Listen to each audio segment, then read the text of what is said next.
A graça e paz, meus irmãos, tudo bem? No Salmo 121, o salmista vai dizer: Elevo os meus olhos para os montes, de onde virá o meu socorro? Para entendermos o contexto desse momento, nessa fase, nós precisamos entender que nessa fase, aqueles que tinham uma adoração pagã, eles iam para os altos dos montes e colocavam ali as suas adorações, os seus sacrifícios, os seus santos. Então o salmista, nesse momento, talvez de angústia, ele olha e diz assim: da onde virá o meu socorro? Porque o que isso quer dizer? Tá? Trazendo para os dias de hoje, tanto quanto naquela época, muitas são as distrações. Muito o mundo tenta nos seduzir com um conforto, digamos assim, para nos seduzir, a adorarmos outros deuses, a buscarmos a solução que nós deveríamos buscar só no Senhor, em outros deuses, em outras crenças pagãs como naquela época. Então é preciso que a gente fique atento a isso.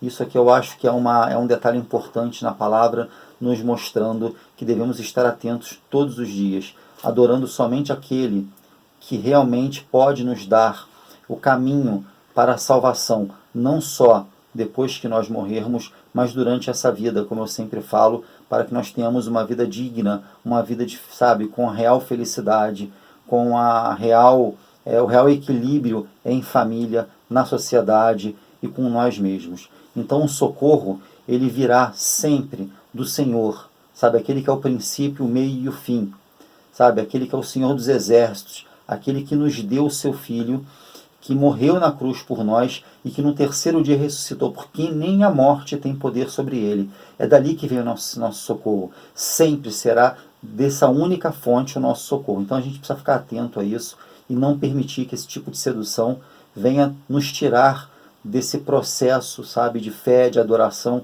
e de certeza quem é o nosso Pai, quem é o nosso único e suficiente Salvador e quem nós devemos adorar todos os dias, com a nossa vida, com as nossas atitudes, para que possamos ganhar mais almas, não só na propagação do Evangelho, falado como aqui estou fazendo, mas também com as nossas atitudes, com os nossos exemplos, como nós tratamos a nossa família, como nós tratamos a nossa esposa, no meu caso, as minhas filhas, ou seja, os nossos filhos, enfim, o nosso comportamento, se for um funcionário com seu patrão, um patrão com seus funcionários, nós devemos dar testemunho constante e jamais nos preocupar com o que estão vendo ou falando sobre as nossas vidas, porque a grande verdade que eu ouvi, e eu dou razão a isso, que nós que somos adoradores de Deus, que nós que temos Jesus Cristo como Salvador, como único e suficiente Salvador, nós devemos sim até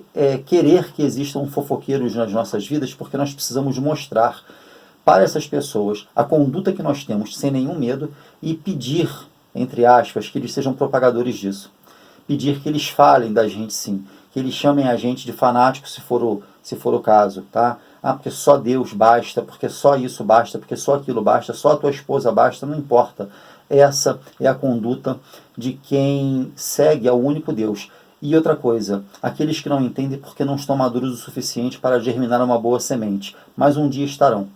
Acreditem que para Deus até esses são importantes, se não mais importantes, tá? Porque eles não germinaram ainda e eles têm o tempo deles. E nós, que já germinamos, não devemos jamais julgá-los e sim trazer eles para o nosso lado, sem julgamento, com um comportamento dócil, dentro do possível, evidentemente, porque tem pessoas que acabam repelindo demais, mas enfim, uma hora a semente germina e uma hora nós teremos mais um na família. Então, não se distraiam, façam como o salmista, não aceitem que ao olhar para o monte, ao olhar para a frente, ao olhar para um problema que se levantou na vida de vocês, vocês encontrem outras opções, tá? Que isso daí não cabe a vocês, vai acabar encontrando, a gente não tem controle sobre isso, mas a decisão a ser tomada de não aceitar é uma decisão nossa e nós devemos manter muito firme, tá?